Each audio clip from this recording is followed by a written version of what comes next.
as much as I can do. This is as tall as it can get. It's close enough.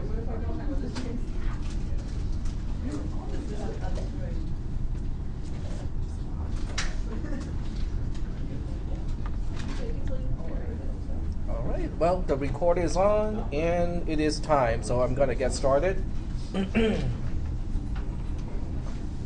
right. Okay, somebody turn the gain up all the way. I think, is this good? Too loud? Too soft? This is good? Okay. Alrighty. So, yep. You're recording audio, right? I am recording right now and double checking to make sure that the mic is recording as well. I think I can turn it down just a little bit. I can hear the echo just a little bit. How's that? Is that okay? All right. All right, so let's go ahead and go back to what we talked about last week. This is what I don't like about, Tuesday, Thursday, and Monday, Wednesday classes. I personally prefer Monday, Wednesday, Friday classes, that meet like 3 days in a week, because there are only 2 days in between the Friday and the morning, in the Monday class. Okay, so that kind of keeps the concepts, retained a little bit better in your mind. But with Tuesday, Thursday classes, you have like 5 days in between the Thursday and the Tuesday. So, there are, things don't get retained as well because of that, especially because it's the weekend. All right. So let's see how much you can remember from last week's discussion, because last time we talked about functions. So I want to, well, I don't know whether this will work or not, but I'll give you some time, okay, on your own, okay, or you can work with a neighbor if you want to, or up to 3 people, okay, you can work alone, or you can work with up to 3 people together to come up with a mapping that is not a function. Okay, and try to come up with like 2 or 3 ways, where it is not a function, because there are 2 ways to make a mapping not a function. So I want you guys to kind of work on this, either by yourselves, if you prefer, or if you want to work with, 2 neighbors, you can have a little group of 3 to work out, some examples of things that are not functions. They look like functions because they are sets of 2 tuples. Name your domain, name your codomain, and then make things that are not functions. Okay. And I'm going to show you the notes here, what is a function. So this is a function, it is a proper function. I'll give you guys two minutes or so. Sorry, I don't put this down.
Okay, so for those of you who came in a little bit late, we are currently working on examples of what is not a function. So I'm showing you the page where the concept of a function is explained, but I want you to come up with examples where the mapping is not a function. You have a set of 2 tuples, but it is not a function.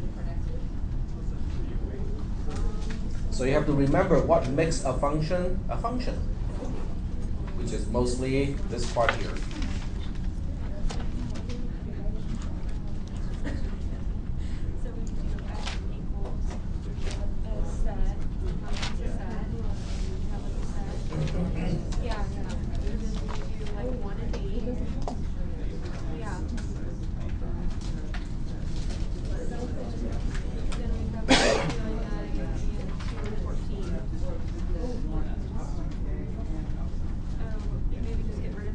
I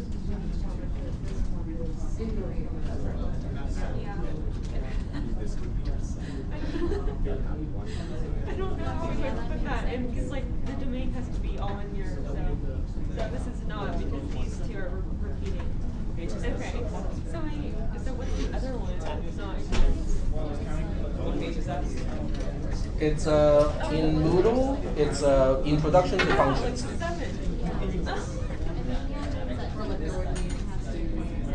Okay, so we did that one. So how would we do the one that's not mapped? We would do like 1, 2, but then we would have like 13 and 14. So we would do like we would have 3 go to 14 and then 2 left out. Well, does that not work? Introduction to functions.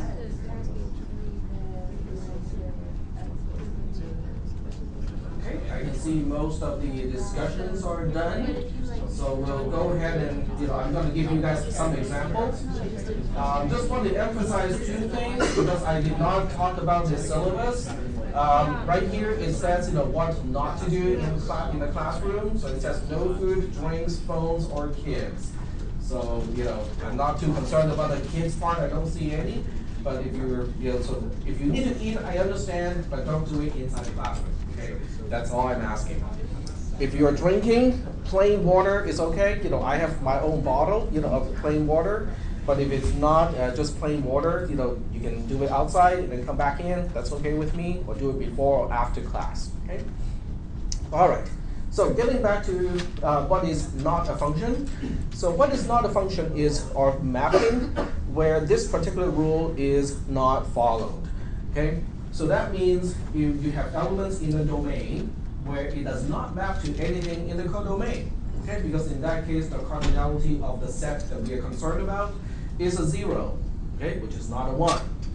Or if it is more than 1, it is not okay either. So you have one element in the domain mapping to 2 or more things in the codomain, that would not be okay either. Okay? All right, so let's go ahead and look at this particular example, okay, and I'll show you 2 ways to make it not a function. Okay, so we're going to keep the domain as 1, 2, and 5, and we'll keep the codomain as 25, 67, and 102. And I'll use exactly this example to illustrate, how to make something that is not a function. Okay, I'm going to use a text editor. I might, do you want me to use the screen recorder? Not screen recorder, this thingy. For the lack of a better word, that thingy. Is that okay, or do you want me to type it? That's fine. Type? Okay, I guess my handwriting is really that bad. That's okay, it's not a problem. Okay, for something like this, I can type, but when we get to some big, huge, ugly equation, handwriting sometimes is a little bit faster. Okay, so I can give you something that is not a function. So f is a set of 2 tuples, but I want this to be not a function. So I can say 1 maps to 25. That's it. Okay, this is definitely not a function because the domain has 1, 2, 5 as the elements, but the mapping only maps one of them to something in the codomain. What about 2? What about 5? Those are not mapped. So that makes this f not a function. Okay? So this is not a function because 2 and 5 are not mapped. Is that okay? So in order for something to be a function, first of all, you have to know what is the domain, because every element in the domain has to be mapped to something in the codomain. Is that okay? Yep, go ahead. Would it be correct to say that those 2 are undefined? Those 2 are not mapped. So I cannot answer the question of what is f of 2, nor what is f of 5. Okay? So I can show you another example where I say 1 maps to 25, 2 maps to 25, and 3 maps to, 5 maps to 67, and 5 also maps to 102 is not a function. It is not a function because 5 is now mapped to 67 and 102. Each element of the domain can only map to one and only one thing in a codomain. So the problem is not with 1 and 2 both mapping to 25. That's not a problem, okay? It is a special kind of function, but it is not a problem. The problem has to do with 5 is mapping to 2 different elements in the codomain, okay? So I'm going to explain that because 5 maps to 2 elements in the codomain. So that's not good as a function either. Are we okay with this? Okay, so I just want you guys to think of some examples that are not functions because that will help clarify what is a function and what is not a function. All right? Okay. Yep, go ahead. I believe so. Let me double check. Doesn't hurt to double check. Yep. So the recorder is on, but you also want to make sure that the voice is getting recorded, and this is a pretty quick, good indication that the voice is getting recorded. But thank you for checking. I like that. Because you guys have no idea how many times I either forgot to turn on the recording because I would type the entire command line and then go like, oh, it's not time yet. And then I would switch to do something else. And then when the time comes to start the class, I forget to press the enter key. And then there are other times when I forgot to switch the audio channel because the audio channel automatically goes to the internal sound card, but I'm using an external mic. So if I don't actively switch the channel, then it will be recording using the internal sound card, which is not connected to anything. I suppose I can always, like borrow a soundtrack and put it next to the, put it into the video. Yep, go ahead. So before this, you were talking about how there was 2 qualities that a function had to make it not a function, which was if x mapped to 2 different y's, and then there was if that statement that was written was not equal, was equal to 0, not 1. Anything that, okay, let's switch back to that statement. How would you write that then if it was 0 rather than 1? It simply means it's an empty set. Okay, so let's read this statement one more time. Okay, it says, starting with this part here, for any element lowercase x of uppercase x, which is the domain, when you look at the cardinality, those are the vertical bars, of the set, curly braces, for each element in this particular set, it has to start with an x in a 2-tuple. It can end with something like y, okay? We don't know exactly what y is, but it has to map from x to something. And then the vertical bar, the middle vertical bar, which is this one here, this is basically just saying, such that, okay? So each element in the set looks like this, but we also want to make sure that this is an element of F, okay? So if the cardinality of this set is not 1, and there are quote-unquote 2 ways to make it not 1. One is 0, which means it's less than 1. The other one is greater than 1, so 2, 3, 4, 5. Those would be the other reason. Right. So then how would you write that statement such that it would equal to 0 in like an example? Can you give us an example if it was 0? I gave you an example like this one. So in this case, when I look at x, lowercase x, as 2 or 5, that particular set will be empty. Okay, let's just kind of flesh out the detail. Okay, so x is 2. Okay, so we want to look at the cardinality of the set of 2 tuples that start with a 2, ending up with some value y, and 2y has to be in F. But that cardinality is going to be 0 because there is no element in F that starts with a 2. Is that okay? So is that answering your question? So the most important part, I guess we can go back and emphasize is this requirement has to be met by every element of X. Every element of the domain has to satisfy this requirement. Not just some, okay? Every single element in the domain has to meet this requirement.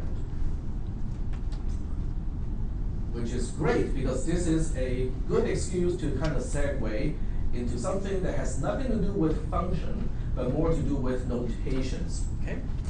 And we will come to understand this notation a little bit more, but I kind of want to do an introduction to first order logic, just a little bit, okay? And to be more exact, I want you guys to get familiarized with the for all symbol and also the there exist symbol. These are called quantifiers. So there are two quantifiers that we use in predicate logic, but it is useful for many other things as well. For all is just saying every, okay? There exist is saying some. So just think about how you use every or all in English, and think of how you use some in English. Okay. Is that okay? So if I say every professor knows what he or she is talking about, what is that saying? If you pick any professor on this campus, what do you know about that professor if what I just said is true? They know what they're talking about. Knows what he or she is talking about. Now, I'm not saying whether that statement itself is true or not. I'm simply using it as an example. Is that okay? If I say some professors know what he or she is talking about, okay, what does that mean instead? There exists a professor who exists. Yeah, there's probably at least one professor, right, who knows what he or she is talking about. So the meaning is kind of, it seems to be similar, but it's very different in terms of logic. Okay, so let's go ahead and take a look at, so what we want to do is talk about what is a function, okay? So in this case, we talk about what a function is using f again, and x is once again the domain, and we use y as the symbol of the codomain. This is just my own convention, just coincidentally, I always pick these particular letters. You are free to pick any other letters if you want, okay? The first thing we want to know is a function is a subset of the Cartesian product of x, y, okay? Simply because every element of f is a two-tuple where the first item comes from x and the second item comes from y. So the function f is automatically a subset of x Cartesian product with y. So that's a given, okay? This is the first requirement for f to be a function. The second one is something that we have seen already, but this time it is kind of casted in a kind of awkward way. Yep, go ahead. Back to the first condition that you just said. Mm-hmm. You mean this one? Yes. F is a subset of x Cartesian product with y? So, well, in your example, can we just say a random other number rather than just there being in range numbers and say that function is not a function you're looking for? When you talk about a function, you have to fix the domain and the codomain first? So it has to come from the set that you've given. Correct. I see. But then if it's not come from the set that you're given, then it would not satisfy the plus condition. That is true. Then that's still valid to the answer of your example. That is true. It will still be, if the mapping where the first element or the first item of the two-tuple does not even come from the domain, that will make it not a function also. Correct. Yeah. Because in that case, the set of the elements where you have a two-tuple, which is coming from S, well, no, okay, I take it back, because, okay, let's just go back to that slide. This is a good question. So the question was, if you pick something, okay, if you're mapping, let's say this is a 7, right, okay, and 1 is still here, but there's a 7, comma 25. Okay? So in that case, this requirement, is it met or not? In that case, this requirement is still met, because you still find that tuple starting with a 7 in F, and the cardinality will still be 1. So you have to basically, this is a second requirement. You have to make sure that F is a subset of the Cartesian product of x and y first. Then you apply this further restriction to say that it also has to meet this requirement in order for that to be a function. So you have to first restrict yourself to the range, to the domain and the codomain first. Then you say, okay, now that F is a subset of the Cartesian product of the domain and the codomain, does it also meet this requirement? If it also meets this requirement, then it is a function. So the second slide, okay, what I just showed you a little bit earlier, which is this part here, this is actually correct, because we need this to be true first. Then we look at each element and say, okay, does it also meet that requirement? Okay? But that's a good question. I like that out-of-the-box thinking. The out-of-the-box thinking would make good hackers and also good, countermeasure people, because you can think of ways to go like, these are the restrictions, but how about this one? All right, so we'll take a look at this one here, because this is what we saw earlier. Okay, this should look familiar to you, right? So what about all the other stuff that is here? Okay, it doesn't, because we haven't talked about those things. So what we do is when we say for all x, the quantifier for all is basically saying everything. It doesn't limit x to an element of the domain. This can include yada, mr2, mdx, and so on and so forth.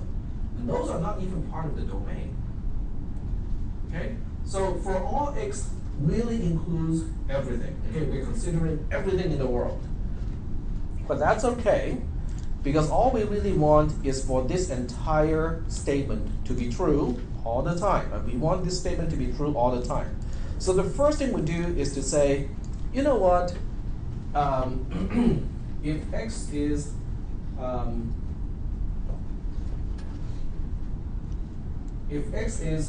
not an element of x, then it is automatically true to begin with. Okay, so let's take a look at this. So let's just take lowercase x. We bind lowercase x to a specific value. Let's say yada. Okay, and yada is not in the domain that we are talking about, which is only 1, 2, and 5, I think. Okay, so it's not even 1, 2, or 5. X is yada. So is yada an element of x? No, it's false. Okay, what is not false? It's true. Okay, well, so we don't even have to evaluate the second part, because it's a disjunction, it's an or. So the first part is true, and we don't even bother to evaluate the second part. What if x, lowercase x, is 1? Well, 1 is an element of x is true, not true is false. So if the first part or the left-hand side of an or is false, you cannot make a conclusion just yet, right? You have to evaluate the right-hand side.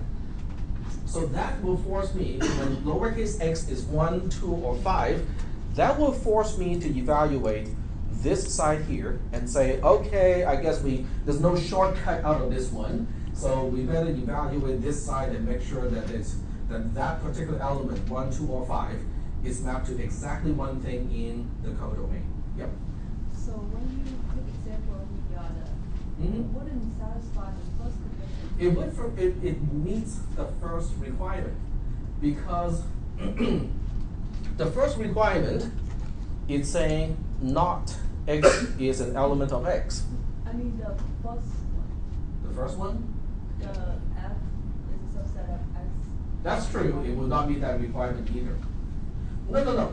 That's not true, because at that time, when I look at the first requirement Miata does not even come into consideration because I just need to make sure that F is a subset of 1, 2, 5 as one set, Cartesian product with the other set, with all the codomain values. So Miata come from the codomain. Miata comes from nowhere. When we consider the highlighted portion, you only have to say, okay, F, remember what F is. F is a set of 2 tuples. Okay? To be more exact, F has to be a subset of the Cartesian product of the domain and the codomain. So at this point, we are confined completely by how we define the domain and how we define the codomain. So this is one requirement for F to be a function. It has to be a subset of the Cartesian product of x and y. When we look at the second requirement, then we throw the kitchen sink at it because we have a for all. So this for all would include me, it would include you, it would include, I don't know, the president, the vice president, and so on and so forth, right? Yep. Yeah.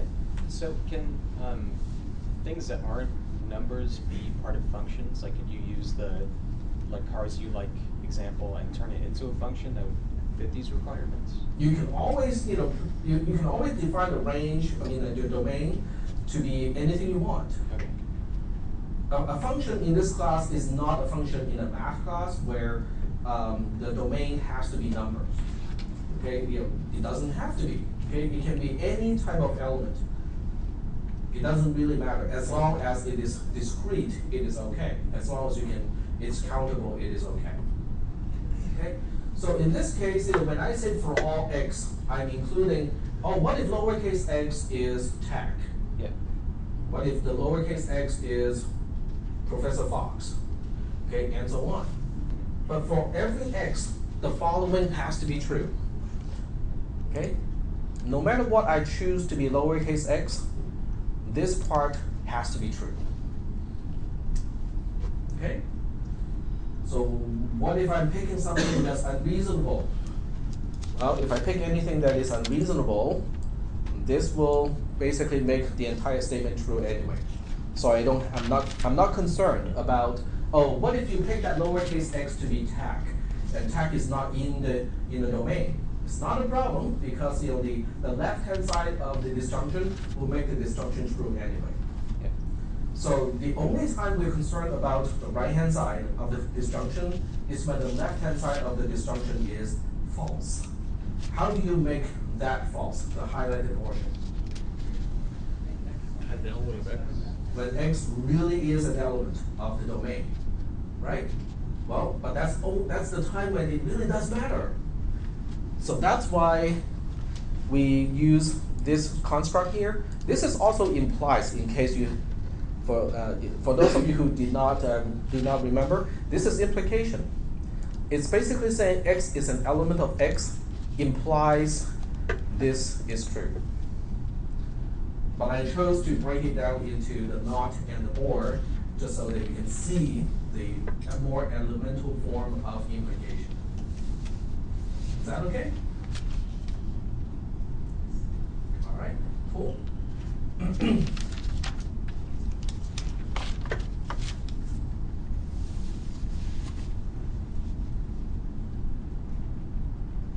So what we usually do, excuse me, instead of saying, for all x, and then we say, not, or x is an element of x implies blah, blah, blah, we just put element of x right next to the quantifier itself.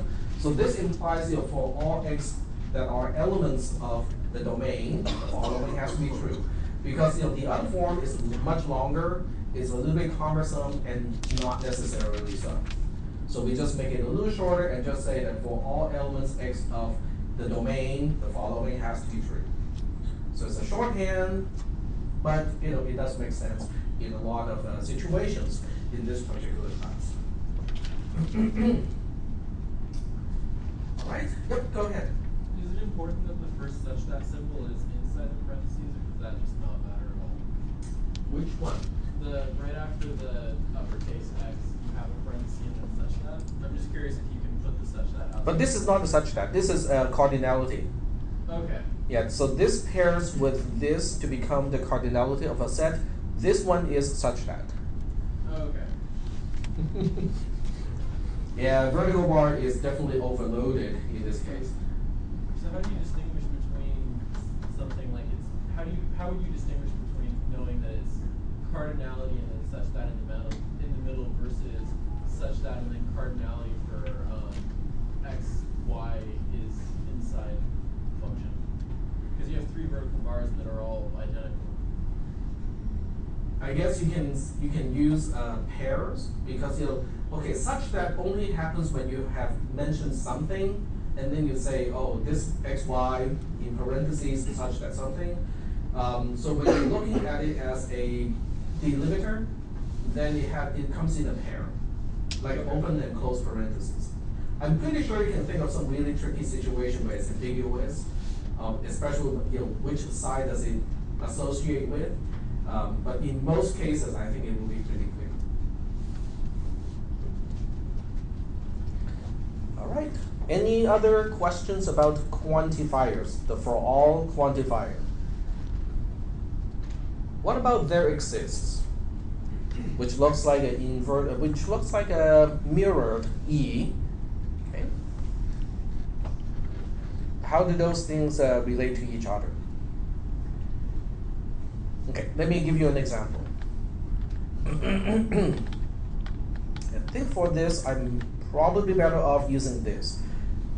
Or I can use the other tool that I have here. Okay, let me see if I can use that.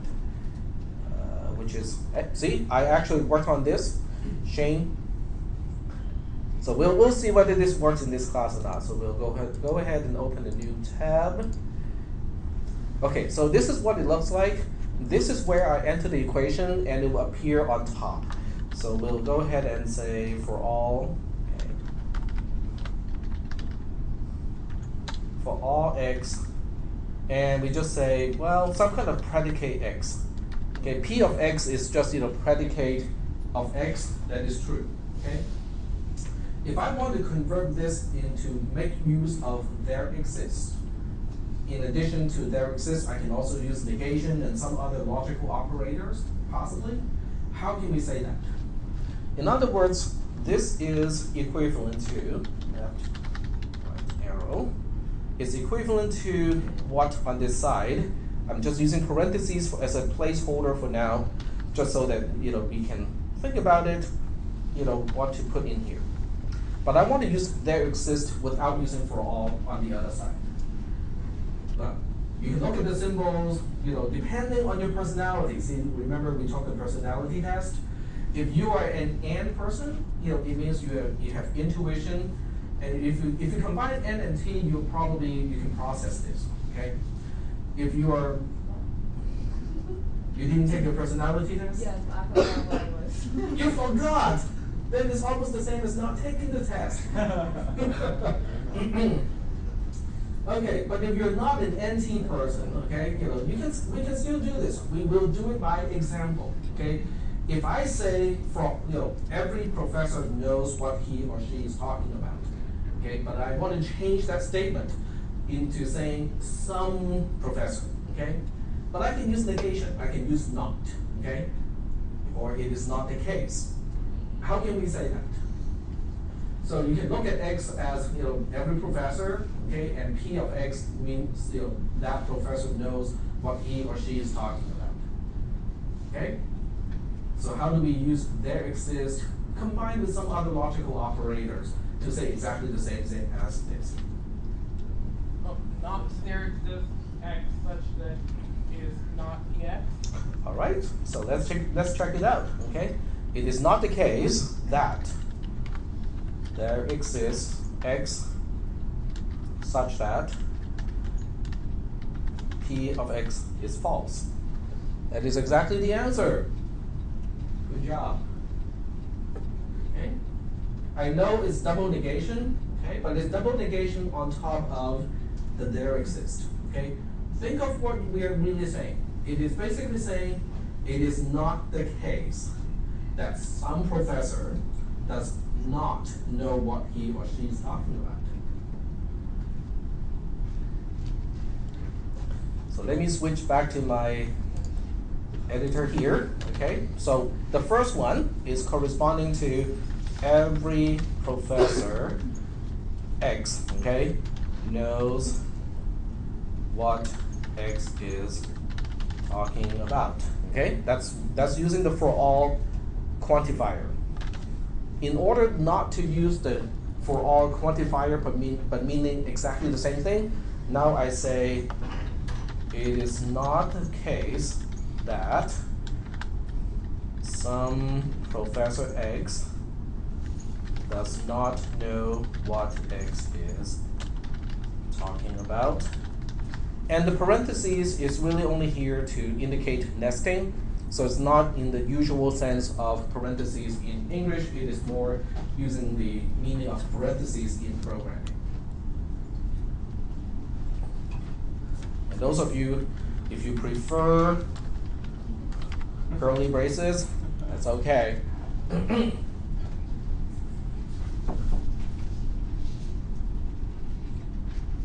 Are we okay? I mean, does everybody, can you guys equate the first sentence to the first equation, or the first statement here, and the second one to be the second one? If you can't do it like in a millisecond, don't worry, okay? You will need time to build up your ability to read the symbols. The more you use it, the quicker you can do it, okay? So the key is, do you understand the concept? If you think I got the concept, then you're good, okay? Are we doing okay so far in terms of the quantifiers? Yep. I have one question about the quantifier of the mirrored E. Is it some professor or someone in the case of just one? Some Or is means it like there a exists couple at or least one. At least one. Okay. At least one, yep.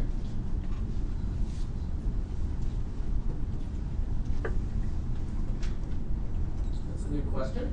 Any other questions about the quantifiers? Yep. So because this is implication, if the first one is true, you can just assume that the second one is true? This is not an implication, it's equivalency. Okay.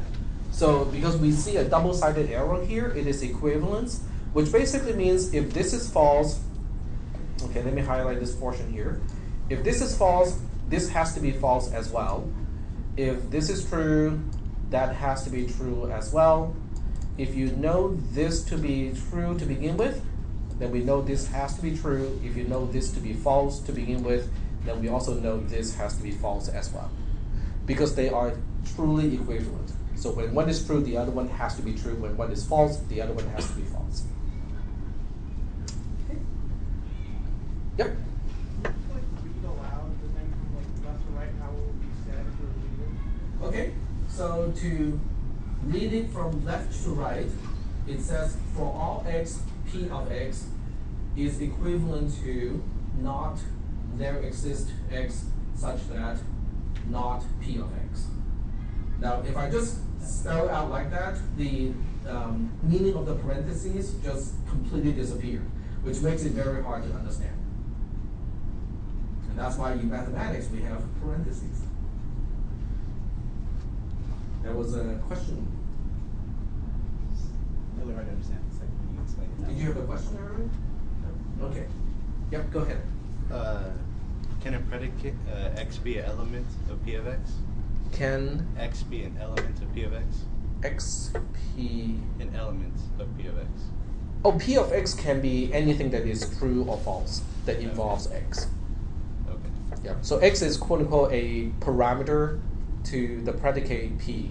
Okay. And p is, okay, you guys can look at the predicate as something, as a C function that returns either true or false. Okay, and x is just a parameter. All right. Any other questions so far? We will get back to predicate logic a little bit later, well, a few weeks down the line, but we'll get back to that. All right. So if there are no further questions, we are continuing with the 4 types of functions. Okay, so knowing f is a function. Some functions are called injective. Okay, so we want to look at what is an injective function. This is where it comes in handy, when we have the symbols, the quantifiers. Okay. All right. So this is all, just kind of on this way to describe what it really is. Okay. So I'm gonna skip all this stuff here and get to the heart of what makes a function injective. This is what makes a function injective. Okay. So let's just go ahead and excuse me. Okay, let's take a look at this part. Okay, there's a lot of symbols. Okay, there's a lot of symbols, but we can look at it from a structural perspective, so it's easier to understand that way. This part is binding x subscript 1 or x1 as n elements of x. Okay, can be any one of those elements in the domain. This one is binding x2 to an element of x as well. They can be the same, they can be different. We don't know how x1 and x2 are chosen. We are only basically saying if you choose x1 as an element of x and you choose x2 as an element of x, and for all possible pairs of picking x and y, the following has to be true. In other words, the most important part is here. Knowing that x1 is an element of the domain, knowing x2 is an element of the domain, this has to be true all the time. No matter which 2 elements you choose as x1 and x2, this still has to be true. Okay? So what about this, right? Well, the first thing is, if x1 and x2 are exactly the same, well, don't bother further. Okay, because with a disjunction, if the left-hand side is true, we don't have to do anything further. Okay, you learn this one as short-circuited evaluation in C and C++. The bar and the and in C and C++, they're short-circuited. Is this concept talked about in CISP 360? Yes. Yes? Okay. Because it's important, okay? Because this is important. In other words, this part is evaluated or made sure only if x1 and x2 are different, okay? So if you pick x1, x2 being different elements, both from the domain, then you need to make sure that they map to different things in a codomain. That is the requirement for something to be injective. Yep. I don't understand. So are they x1 and x2, are those the same element? They can be the same. If they are in fact the same, then x1 equals x2 will make this statement true already. So it's only one element, right? Not 2 because of the function. Right? Okay, let's think of, okay, this may be getting into more trouble than I'm trying to get out of. But I'm gonna do this, okay? So I am going to put this where I can still see it, okay, so that we can see this statement here. And what I'll do next is I'm going to explain this using procedural logic, which is kind of good in a way, but bad in some other way, okay? But I'm gonna do it. Okay, so we are asking this question, okay? So int p for predicate, okay? So this one does not have any parameters. Okay. So we want to know whether this is going to return true or not. And so we want everything to be true all the time. So we say int result is true, okay? And then we say for x1 equals smallest, x1 less than or equal to largest. Now, obviously, this only works, in a set that is totally ordered, which is a concept that we will get to some other time. But what I'm doing here is I'm just using this to explain what this thing is using procedural logic. So just bear with me for now.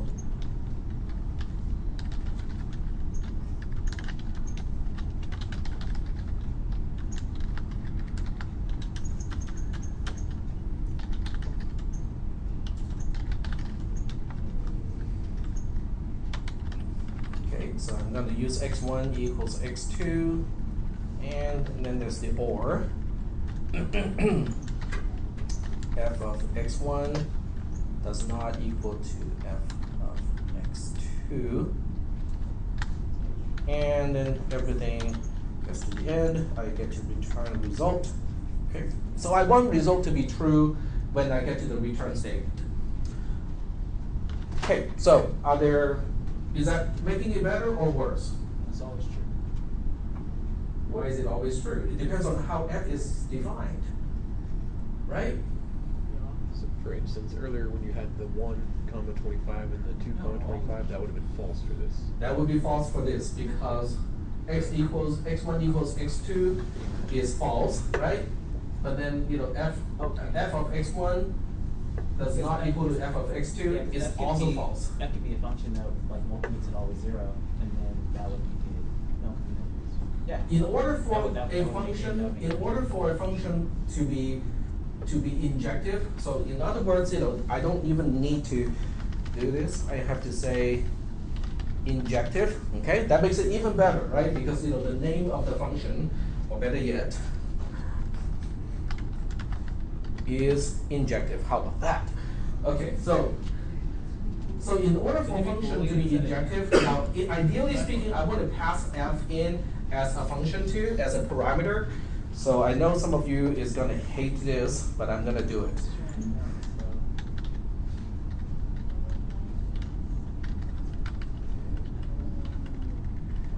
Yes, a pointer to a function.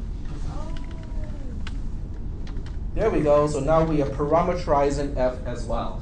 Okay, so in order for a function which is passed as a pointer to a function as a parameter into is injective, the result has to be true. So now the question that you have to ask yourself is, how can a function not be injective, right? All it takes is for one pair of x1 and x2, this is false. That's all it takes for function f to be not injective. Okay? Yep. So x can map to only one y. One x can only so it's like a 1-to-1 mapping, right? Not quite one-to-one, okay? One-to-one mapping is known as bijective, which is something that we will definitely look into, hopefully today. This is just injective, which is basically saying everything in the domain maps to something unique in the codomain. Right, but then there could be more y's that don't map to Yes, x. there can be some elements in Y that nobody maps to, and that's okay. Right. So in this case, it's okay. So that's the difference between that and other things. So in this case, to make it false, you would say x maps to more than one y. To make it false, it means you can have two different elements in the domain mapping to the same element in the codomain. That makes the function not injective. Because that makes the highlighted portion false. And you only need that to be false once in order for a result to become false. Because every single time, okay, I take this back, nobody pointed this out, but it is important to make this a logical AND, not a bitwise AND. Can you repeat what you said? Not really, because it just kind of, once I speak something, it's out.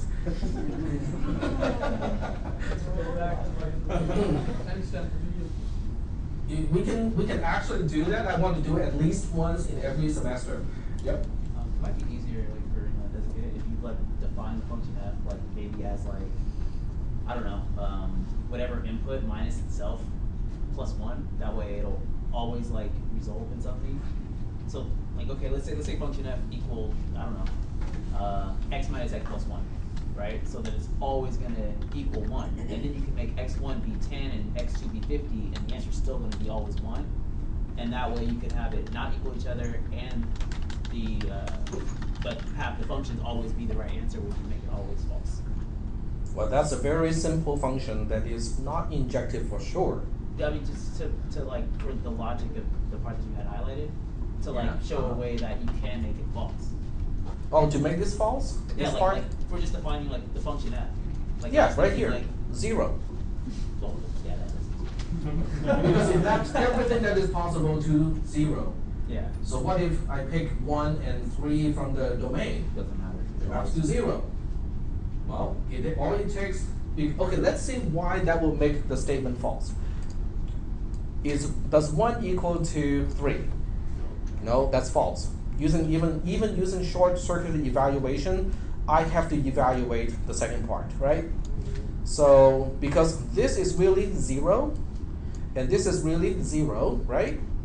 0 of x1, 0 of 1 is 0. 0 of 3 is 0, right? 0 does not equal to 0 is false. False or false is false. Now, it only takes one false to make result false forever. Because everything that I do with result is a conjunction of what it had been. This is one huge long conjunction. It takes only one thing inside the conjunction to be false for the entire conjunction to be false. And some of you may identify this and go like, attack, this is stupid. I can make this loop exit a lot quicker, especially for things that are not injective. And you're absolutely right. You can use the result itself as a part of the condition of the loop. So if you really want to, you can say x1 is less than or equal to largest and result. Okay? Because that way it will exit faster. The moment it becomes false, you just get out of the loop. Because once result becomes false, it cannot be true again, ever. But the correctness of this is still there. It's just not efficient. Yep. So when we say that a function is not injective, that means we're saying that it isn't even a function. No, it is a function. It just has at least one instance of mapping two different elements in the domain to the same thing in the codomain. That's all it's saying. It is still a function. So, but at that specific time, it isn't a function. It is a function. But it doesn't pass the line test if you're saying x, say x mapped to two different y's. It still meets that requirement because the requirement is based on the first item of the two tuple. The second item does not matter. Okay, I think I know what you're talking about. Let's go back to the definition of what makes a function first, because that really is the question, right? Because you can see that for any element x of x, okay, for any element of the domain, okay, you can see that I am only binding this x to the first item of the two tuple. Which means if I choose, okay, let me switch to, okay, let me choose, the best way is to use an example. Okay, so let's use an example here. So f is using the same domain, and I'm gonna make this a function, but it is not injective, okay? So I can say 1 maps to 102, 2 maps to 67, 3 maps to 102, well, not 3, this is 5, because I have to make sure everything starts with something in the domain. This is still a function. It meets the requirement of being a function. Which two requirements are we talking about for something to be a function? Should be a subset. Has to be a subset of the Cartesian product of the domain and the codomain. This is clearly a subset of that, right? Because 1 is from the domain, 102 is from the codomain, 2 is from the domain, 67 is from the codomain, 5 is from the domain, 102 is from the codomain. So this is clearly a subset of the Cartesian product of the domain and the codomain. Meets the first requirement. The second requirement is for every element in the domain, this has to be held. This has to be true for everything in the domain. So I'm going to highlight this, go back to the example, and say, okay, are we really sure? Let's look at 1, okay? So let's look at 1 as lowercase x. How many elements in F starts with 1 as the first item of the 2 tuple? Exactly 1, so the cardinality of this particular set is going to be 1. What about 2? There's only 1. What about 5? There's only 1. So for every element in the domain, that requirement is met. So we know this is a function, okay? Given that 125 is our domain, 67, 102, and I cannot remember the third one, is the codomain. This is a function, but it's not injective. It's not injective because 1 and 5 both map to 102. Okay? In other words, just to make it, I like beating a dead horse, so this is how I beat a dead horse. F of 1 is 102, F of 5 is also 102. 1 does not equal to 5, and yet they map to the same value. And that's how you make this part here false. But once you make this part false, result becomes false forever. So it's not injective. Is that okay? So this is the first time ever that I use procedural logic to explain quantifiers. So I'm not really sure whether it's helping or hurting because I don't usually think that way. So I need feedback from you guys. Okay, you have to tell me, is it helping or is this making it even more confusing? It works like that. It works okay? Sorry? It helps? Okay, excellent. Okay, well that's the reason why we have cisp440 as a co-requisite, because in order for 430 to be a co-requisite, you must have taken 360 and not necessarily 400. Is that right? Is 400 the prerequisite of 430? Yes. Or 401? Okay. All right, so this is good. Are we ready to move on to the next type of functions? So all of these are functions. So we have to know something is a function in order to call it injective, surjective, or bijective. So let's take a look at surjective. Okay. So we'll take a look at the definition first, and then we go back and look at the example. So here is the definition.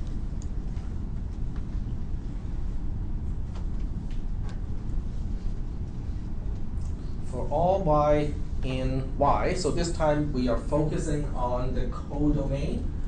Okay, if you look at an element y of the codomain, the following is greater than or equal to 1. So what are we talking about here? Oh, that is not true. It is, this one has to be a there exists, it is not a for all. Let me fix that first, and then we'll go back and talk about it. I just spotted my own logic error. And you guys get to see how I type these notes. There we go.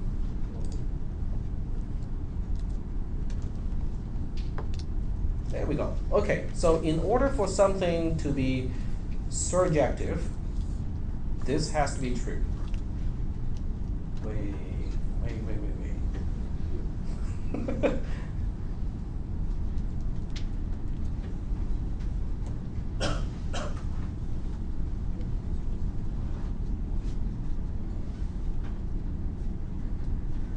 Nope, I was right originally. Should be for all. It has to be for all. Because the bottom line is everything has to be mapped. It can be mapped from any number, okay? So you can have everything mapping to the same thing, okay? It will still be okay as long as that is the only thing in the codomain.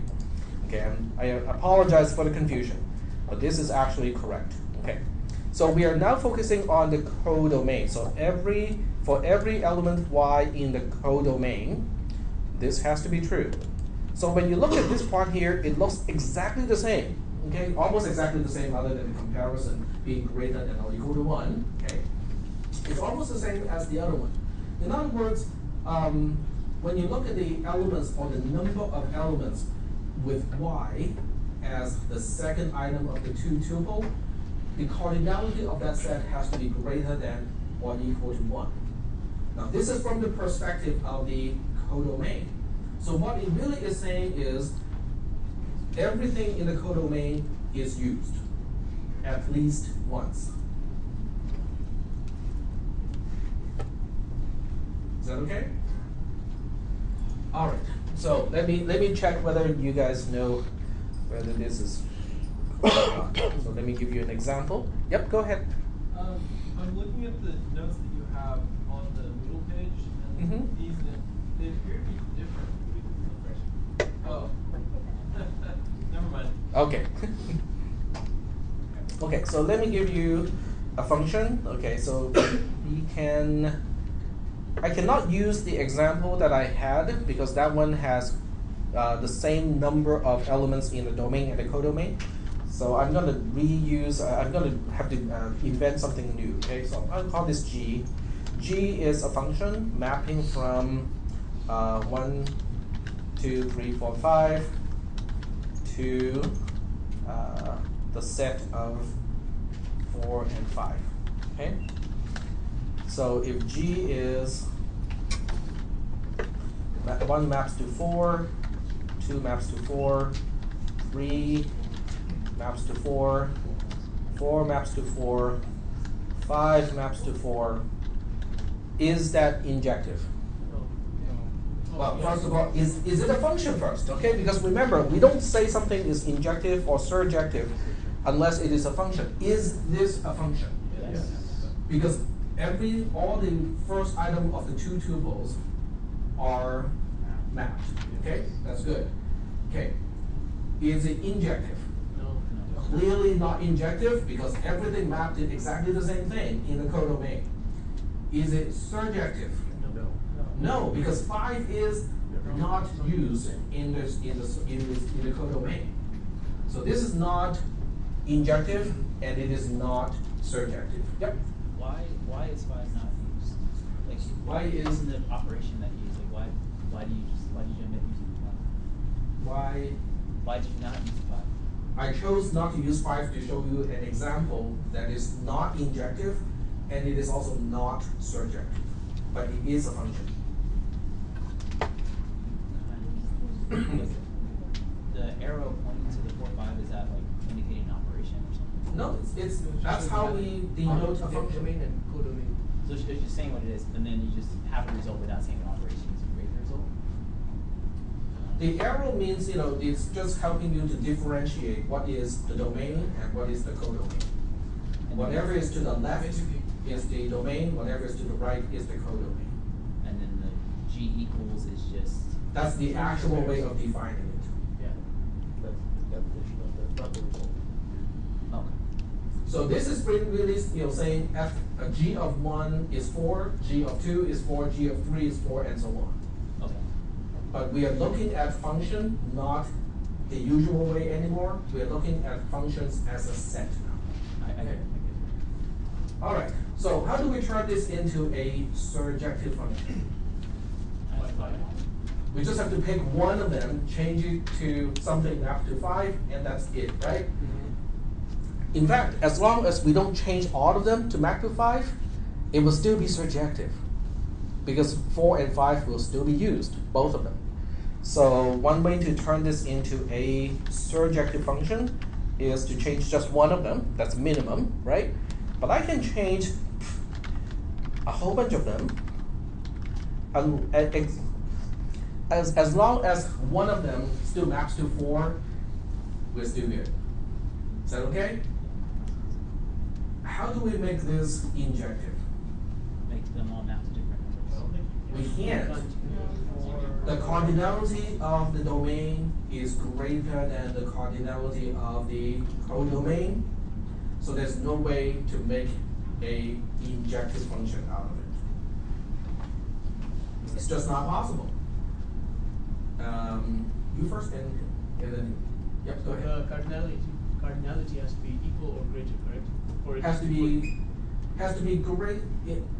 In the case of surjectiveness, it has to be the same.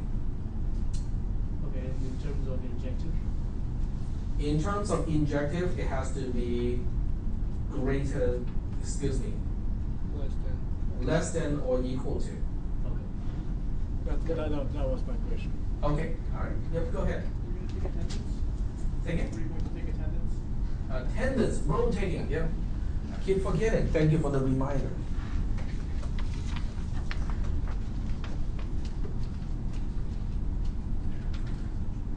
I actually take it back. I lied. In order for a function to be surjective, the cardinality of the codomain has to be less than or equal to the cardinality of the domain. Okay, let me just write it down, okay? Okay, so we'll just use, I'm going to reuse f here, which has nothing to do with the f earlier. Okay, I'm just using f as a notation. Mapping from a domain x to a codomain y, okay? If f is injective, we know one thing is for sure, okay? And we know if it's injective, then everything is unique, which means the cardinality of x has to be less than or equal to the cardinality of y.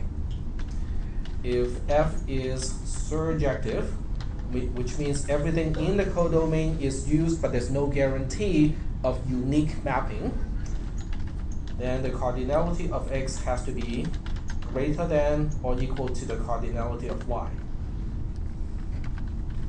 Okay? Now, remember, this is a one-way implication. Just knowing that the cardinality of the domain is less than or equal to the cardinality of the codomain does not guarantee injectiveness. Just knowing that the cardinality of the domain is greater than or equal to the cardinality of the codomain does not guarantee surjectiveness. So this implication is only going in one direction. Knowing the function is injective, then you know the cardinality relationship. You know one has to be greater than or equal to or less than or equal to the other. Yep. So how could you find injectiveness and something that's not surjective? So only something that's injective and not surjective. Something that's injective but not surjective. Don't make the cardinality of x less than the cardinality of y, and then make everything map to different. Function f would be a good example. Function f here. This is not injective, and it is also not surjective. Oh, yeah. Okay, so what was the question again? So something that's only purely injective and not surjective. Injective but not surjective. Okay. Now remember, okay, so let's check this out. So injective means it is unique mapping, and surjective means everything is used in the codomain. Oh, that's easy.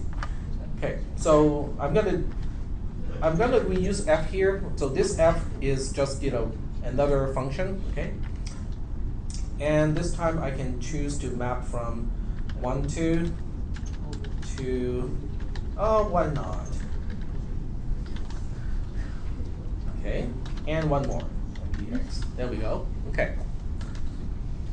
Can you go a little bit on that? Oh, sorry, you guys cannot see it. There we go. Yeah, in the new building, I know most of you know that we have a new STEM building in the works. Okay, we're gonna move in. Last time I heard is fall of 2018, but it gets getting pushed back a little bit. Every time I hear. I have requested to place the projector so that the entire screen can be used, so there won't be any problems like what we have here. Yeah, you guys don't care. Because by that time it's going to be casted anyway. I can see it from my own device. Why would I want to look at the screen in the classroom, right? Hopefully I'll get a different college. Yeah. Okay, so I can define f this way. I can map 1 to MR2, okay, just kind of random. and 2 to mdx. That's it. Okay, first of all, is it a function? Is every element of f in the domain mapped to exactly one thing in the codomain? Yes. Okay, so it is a function. Is it injective? Yes. Yes. Is it surjective? No. There you go. Yep. But in the primitive statement, it said that if it was less than or equal, or to 1, element, greater than or equal to 1? That's the surjectiveness. Right, so you have to at least have 1. But this is not surjective. That's why it is not surjective. Because you asked for an example that is injective but not surjective. Why is it not? Why is it not surjective? Can you go back to the The statement? domain, for there's surjective? less elements Yes. in the domain than there is in the codomain. That already makes it not subjective. Oh. And then also, not Oh. all the domains use. So why, at least one way has to be mapped, is what it's saying. Everything in the codomain has to be mapped from at least one thing in the domain. Okay, okay. Yep. It is okay for everything, it's okay for something in the codomain to be mapped from multiple things in the codomain, not a problem. It does not affect surjectiveness. So are we okay? Can anyone guess what is bijective? Surjective and injective. Exactly. If a function is both injective and surjective, it is known as bijective. That means that the domain and the codomain have to be equal. Yes, the cardinality has And to be then the same every in that element case. has to be Yep. used at least once. But once again, it's a one-way implication. Just once. So like, it was like 3 and 3. House, dog. So a bijective function is bijective. If a function is bijective, it means it is both injective and surjective. Okay? So what is the big deal, right? I mean, can't we just say it is injective and surjective? Why is it such a big deal that we have to call it bijective? I mean, if something gets a name, it means it is significant, it is important. Yep. I think it's because, both, like you could satisfy one of the conditions to make it first look like they're gonna be both injective and surjective, but then screw up the next condition to make it purely one or the other. Right. So like you could have, car, house, and dog, and 1, 2, 3, and then have car go to 1, and house go to 1, and then dog go to 3. That would make it not injective. That would make it not one of, but not one, but still the other. And then, but only in one condition is it bijective. But that's not why bijection is important. Bijection is important because it is a one-to-one mapping. Now, why is it important? Why do we care about one-to-one mapping? Because having a one-to-one mapping between values and between arguments and results means that you can take a result and find the argument. Exactly, but why do we care when all we really want is to write a game? Or write some app to make me a multi-billionaire in a month? Yes? So we probably don't have to use extra address in memory if we want to. Not so much. It won't help people who do not need to debug. It only helps with debugging. Okay, so let's take a look at this particular fragment of of program. Okay, so let's just say that on line 26. Okay, just picking a random number here, line 26. We say x is okay. I'm going to use the same syntax here. In my pseudocode class, I use some other symbols, but this is not that class. I'm going to use x equals to some f of x. Okay. And then on line 27, the program crashed. Okay? All right? So the program crashed. Okay, crash. Okay. But when it does crash, okay, it spews out the message and say x has this blah blah blah unreasonable value. You go like, why would x have this particular value? Okay? Now, why is it important for something to be bijective? Why is it useful? Because now we know that whatever happened probably happened in function. If f is bijective, then we can actually figure out the value of x at the beginning of line 26 before it got changed. Is that making any sense? Now, if all the functions that you use in a program, most of them are actually bijective. If all of them are bijective, you can actually execute a program backwards and figure out the values of the variables at an earlier stage of the program. In other words, you know the program crashed at a particular point. But without even using a debugger, without even using any tools, just by analyzing the program, if you know at which line it crashed and which variable has what value, you can work your way back at least a little bit. And why do we want to execute programs backwards? We wouldn't need to do that if a program executes correctly. It's only necessary when the program crashes. And then you go like, okay, something went wrong and it ended up here. But why did it go wrong? You have to go backwards, right? So a function that is bijective helps you go backwards. Now, most of the time, we are not dealing with some random, really awkward, complicated function like this. Most of the time, it is like that. Okay? In other words, my question is, if f of x is x minus 1, is that function bijective? Let's write it here, okay? F of x is x minus 1. Is f bijective?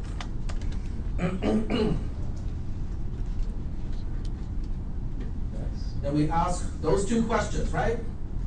Is it injective? Yes.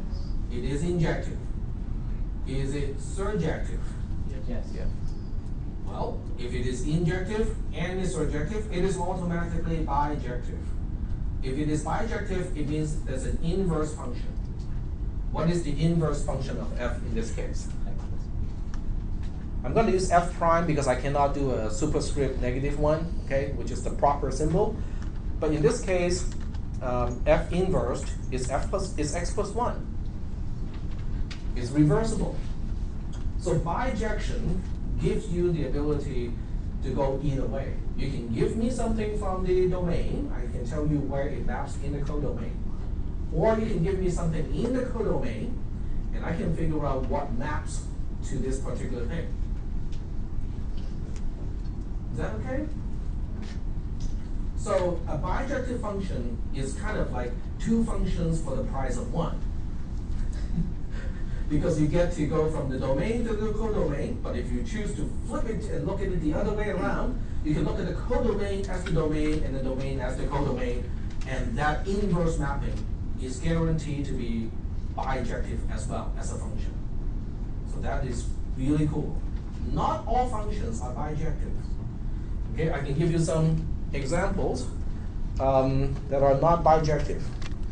And I have to use the camera at least once in this class to justify the purchase, right? I think I paid $32 shipped with this one from eBay. Shipped. $32 shipped. Maybe less too, I can look it up.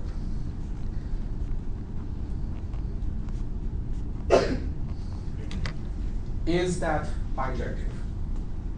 Well, first of all, is it injective? Yes. It's bijective.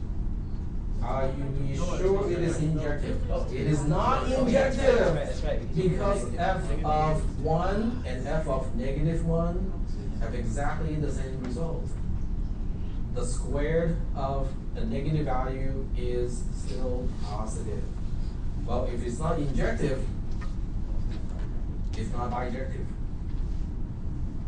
Okay. So some of the stuff that we think, what about this? Obviously, this is not discrete, but when you look at sine of x is it injective? No. It's not injective unless you limit your domain from minus pi to pi or 0 to 2 pi, okay? Because if you limit that, then it will still be, well, it still won't be injective because you have to limit it to only this side. So if you limit it from 0 to 2 pi, then it is actually injective. Is that making any sense? Can you make, okay, so if you look at sine, okay, I can make this bijective, but only if I make restrictions on the domain and the codomain. Question? Wouldn't it be like 0 to half pi? Yep, so from 0, including 0 to half pi, but that's going to be exclusive to the end. That becomes my domain. And then the codomain has to be limited as well. So the codomain has to be from 0 to 1. If I define the domain and the codomain this way, then sine can still be seen as a bijective function. But you can see that I have to do some tricks to make it work. If I say it maps to real numbers, it is automatically not surjective. Yep. Why is the one on the right hand side inclusive when pi over 2? Pi over 2. Okay, you're right. Okay, so pi over 2 is inclusive too. Because that's when you get, this is sine, so this is when you get 0. This is when you get 1. Yep, okay. Question? Oh, you're just looking at the hypotenuse and which edge we're talking about. Yeah. But the trick here is, we have to do some tricks with the domain and the codomain to make it fit. All right. Well, we are running out of time today, so we are done with bijection. So that means the next time, on Thursday, we'll be talking about composition of functions and also application of functions. And we have just that one assignment due. We only have that one assignment due today. Yep.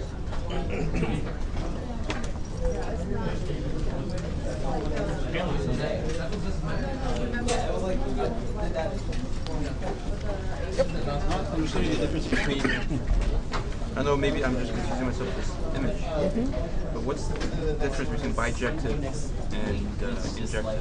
Injective can leave certain elements in the codomain. That's it? That's it. Okay, wow. That's really specific. Yep, it is. I was trying the enrollment key that you gave us the other day. And It's Alan. A-L-A-N, lowercase. Then have a sacrificial lamb submitted. Should do it. I haven't turned it off. Yep. Oh, there we go. Okay, thanks. Lowercase, Alan. Cool. Hey.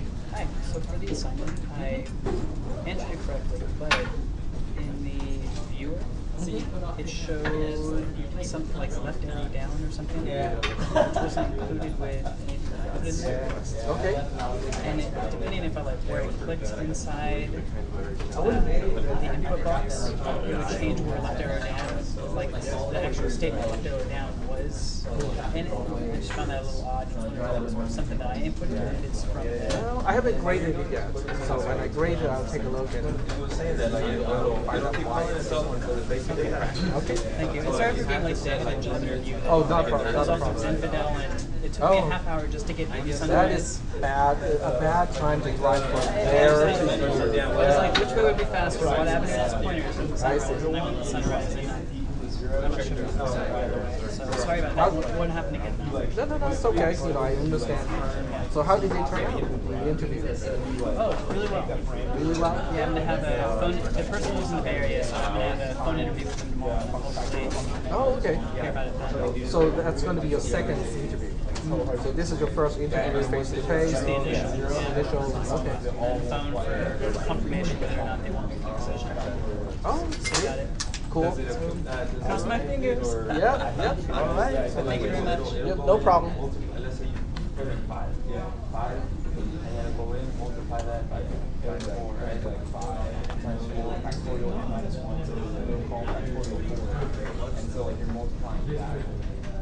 basically it goes from I think what it does, like in the computer, it stores it in the system stack. How it like something takes a lot of Yeah, you just show it up. Also, It's gonna go out 5 minutes.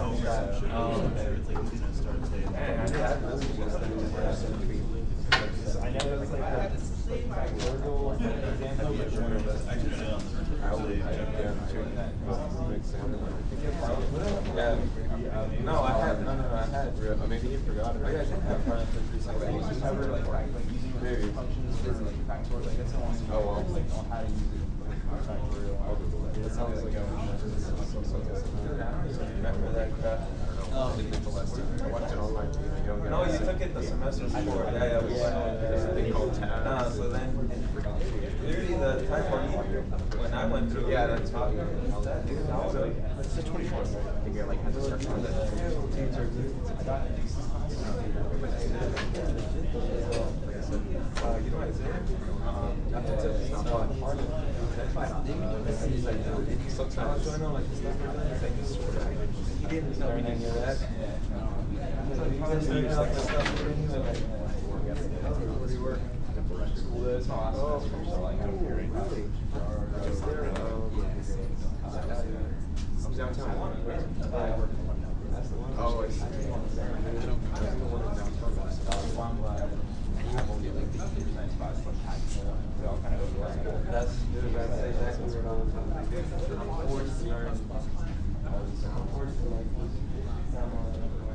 Union means from I guess like 430 class 440 and then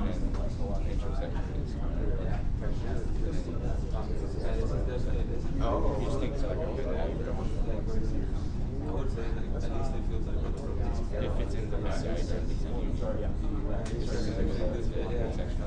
I think yeah, they don't do it because that happens. Yeah.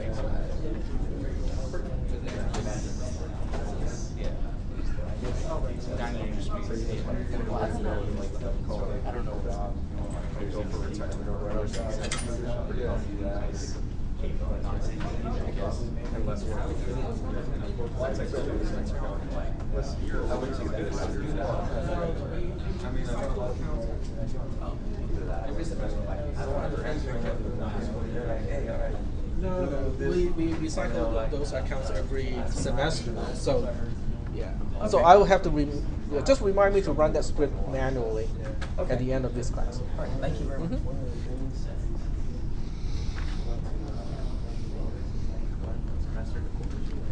That's already like a switch gears.